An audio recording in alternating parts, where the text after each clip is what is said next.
Kegagalan bukanlah ketika hasilmu tidak sesuai dengan keinginan. Kegagalan adalah ketika engkau berhenti untuk meraih semua tujuan. Assalamualaikum warahmatullahi wabarakatuh. Ahlan wa sahlan di channel Keluarga Bun Ai. Keluarga yang bercita-cita selalu bersama sampai surga. Amin amin ya rabbal alamin. Sampai di hari Rabu di penghujung bulan. Waduh, nih yang gajian nih tanggal 25. Mana tim tanggal 25? Mana suaranya? Boleh tulis-tulis di kolom komentar. Lagi berasa menjadi sultan. Tapi inget, jangan sampai nih gajian kamu 5 koma alias tanggal 5 udah mulai koma. Kalau kamu masih dalam keterpurukan, masih dalam kegagalan dalam mengatur uang, jangan pernah berhenti untuk mencoba sampai menemukan cara terbaik untuk mengatur keuangan. Pencapaian terbaik dalam mengatur keuangan sebenarnya kalau menurut Bun Ai itu bukan tabungan sih, tapi adalah alarm diri kita yang udah bisa menentukan beberapa batas belanja dan pengeluaran. Karena kalau nabung itu sebenarnya nggak sulit teman-teman. Di awal semuanya bisa nabung kan, tapi menahan untuk tidak belanja di pertengahan bulan itu akan jauh lebih sulit. Jadi balik lagi ya, mengatur keuangan tujuannya adalah untuk kita merentas, membumi hanguskan ya gak? Dari jiwa-jiwa itu yang hobi banget dijajah sama keinginan. Nah, sinking fund adalah cara terbaik untuk mengalihkan keinginan. Jadi bukan gak boleh punya keinginan ya, boleh banget. Tapi keinginan itu harus terarah sehingga jauh lebih mewah, dan untuk pencapaiannya menggunakan sinking fund akan jauh lebih mudah. Sinking fund adalah teknik menabung dengan tujuan tertentu. Banyak banget sih tujuan yang bisa dicapai lewat sinking fund ini. Bisa untuk liburan, beli mobil, beli rumah, atau mungkin yang sekolah, anak yang mau sekolah, mohon maaf, uang pangkal anak, perabot rumah tangga, mungkin pasangan yang baru menikah untuk mengisi perabotannya gitu kan. Itu bisa menggunakan metode sinking fund ini. Atau bahkan yang paling penting nih, yaitu perjalanan ibadah teman-teman.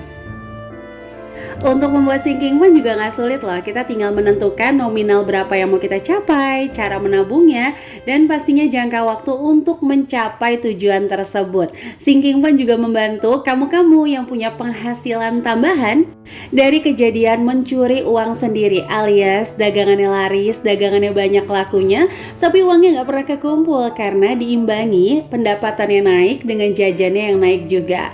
Ya bahasanya toh besok juga dapat lagi. Ya sesekali menghibur diri juga gak ada salahnya kan. Ya bener banget sih, tapi kan lebih keren nih kalau menghibur dirinya dengan kegiatan atau barang-barang yang jauh lebih manfaat, sehingga barangnya tuh gak cuma buat kita gitu. Syukur-syukur bisa diwarisin ke ahli waris. Tapi sebelum lanjut ke metode sinking fund, teman-teman yang baru bergabung boleh bantu Bun Ai tekan tombol subscribe dan menyalakan lonceng notifikasi sehingga bisa terupdate kalau Bun Ai upload video terbaru. Untuk lebih menyemarakan lagi si video ini, waduh, teman-teman yang punya sinking fund lagi proses, boleh dong sharing-sharing di kolom komentar. Siapa tahu nih kita bisa saling mendoakan dan mengaminkan. Nah yang kedua, maraknya teman-teman yang bikin sinking fund atau yang mencoba untuk bikin sinking fund, kadang-kadang komposisi uangnya itu mengalahkan untuk mengumpulkan dana darurat. Jadi seolah-olah sinking fund ini malah menjadi prioritas, dana darurat itu kalau ada sisa aja. Ini kan kayak kebalik ya teman-teman, karena dana darurat itu justru jauh lebih penting ketimbang si sinking fund ini. Mohon maaf banget ya teman-teman, pas dubbing ada backsound dari suara anak Bun Ai, karena Bun Ai tuh dubbing gak pernah pakai mikrofon. Jadi kalau ada suara pasti ikut masuk ke rekam. Mudah-mudahan esensi apa yang Bun Ai sampaikan tetap sampai. Amin. Membuat sinking fund untuk orang-orang yang berjiwa koleris dan sanguinis dengan item yang terlalu banyak. Misalnya sinking fundnya tuh ada 10, nah itu rasanya kurang cocok. Untuk orang-orang tipe kepribadian tersebut lebih cocok menggunakan satu metode atau satu tujuan menabung, misalnya emas 20 gram. Nah lebih cocok kayak gitu. Kok gitu sih Bun Ai? Wah ini dipelajari di Smart Mom Class. Jadi teman-teman pastiin yang punya WhatsApp, jadi kita belajarnya tuh via WhatsApp ya. Ikut serta nih di batch 2 yaitu Smart Mom Class. Untuk informasinya bisa langsung DM keluarga_Bun Ai. Tapi untuk nomor handphonenya nanti Bun Ai coba taruh ya. Tapi Bun Ai tuh gak ngerti loh gimana sih caranya untuk naruh nomor WA terus langsung ke link gitu ke WA-nya. Yang tahu boleh tulis-tulis di kolom komentar ya. Maklumlah ya, Bun Ai ini gapteknya luar biasa teman-teman. Nah, balik lagi ya, sinking fund tuh bukanlah dana darurat ataupun bukan dana pensiun, tapi mencapai dana darurat, dana pensiun bisa juga dijadiin sinking fund. Karena sebenarnya sinking fund ini sifatnya tuh akan habis kita beliin atau habis kita belanjain. Kita kumpulin, beli rumah, beli mobil kan habis, liburan habis. Nah, kalau untuk dana darurat kan kalau bisa jangan habis, karena itu akan membackup kalau tiba-tiba kita teruji lewat perekonomian, teman-teman. Nah, untuk sinking fund ini banyak banget kan yang habis budgeting terus langsung nyisihin saving misalnya 1 juta, tapi 1 jutanya tuh langsung dibagi-bagi untuk ngisi sinking fund. Nah, itu tuh yang menurut Bun Ai agak sedikit keliru, kecuali teman-teman udah selesai untuk nabung dana daruratnya, atau mungkin memang sinking fund itu masuk ke komposisi misalnya nih dana pendidikan, dana pensiun dan lain-lain.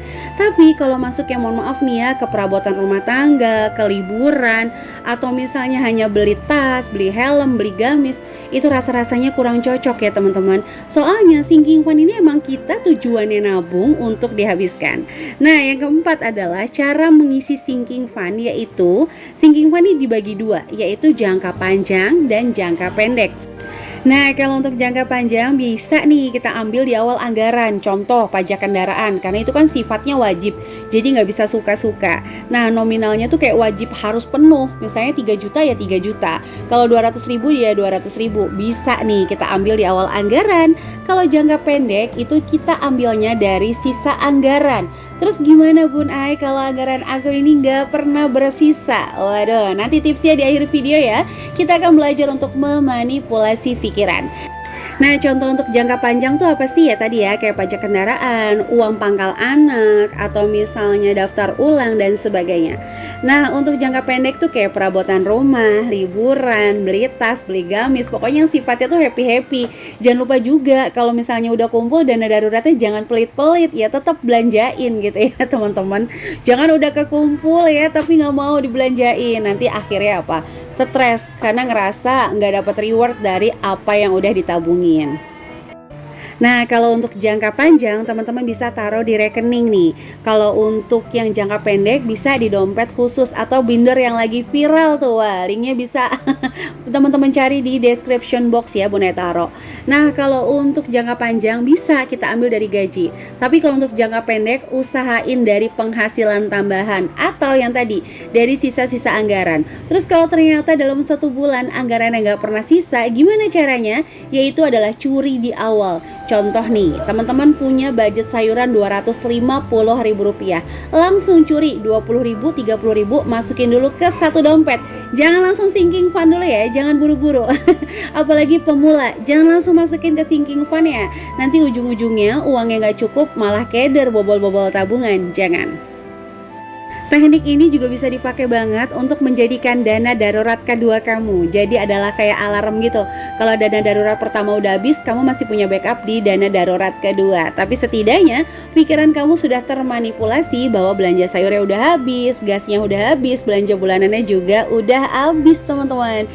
Jadi buat yang baru belajar untuk ngisi sinking fund, boleh dicoba 2 item dulu, 3 item dulu, supaya nggak langsung kayak stres. Oh, setiap ada 20 ribuan aku taruh nih, balik lagi. Kalau 20 ribunya jatah belanja 1 hari, nggak mungkin kan ada 20 ribunya bisa dijadiin challenge. Pokoknya sesuaikan dengan kondisi, sesuaikan dengan keadaan, sehingga menabung itu membangun kepribadian, bukan hanya mengumpulkan kekayaan. Oke, sampai menit ini Bun Ai mengucapkan terima kasih untuk teman-teman yang senantiasa mendukung channel Keluarga Bun Ai. Like, komen positif, subscribe, dan jika berkenan boleh bantu Bun Ai share ke seluruh sosial media yang teman-teman punya. Mohon maaf banget belum bisa balas komentar satu-satu karena YouTube-nya tuh masih kayak on off. Kadang bisa balas, kadang enggak. Tapi kalau ada kesempatan untuk balas, insya Allah Bun Ai balas. Oke, itu aja yang bisa Bun Ai sharing untuk hari ini ya. Mohon maaf banget kalau banyak kata-kata yang salah. Sampai jumpa lagi di video Bun Ai selanjutnya. Teman-teman yang punya ide materi boleh langsung tulis di kolom komentar. Insya Allah nanti dibuatkan videonya. Kurang lebihnya mohon maaf. Wassalamualaikum warahmatullahi wabarakatuh.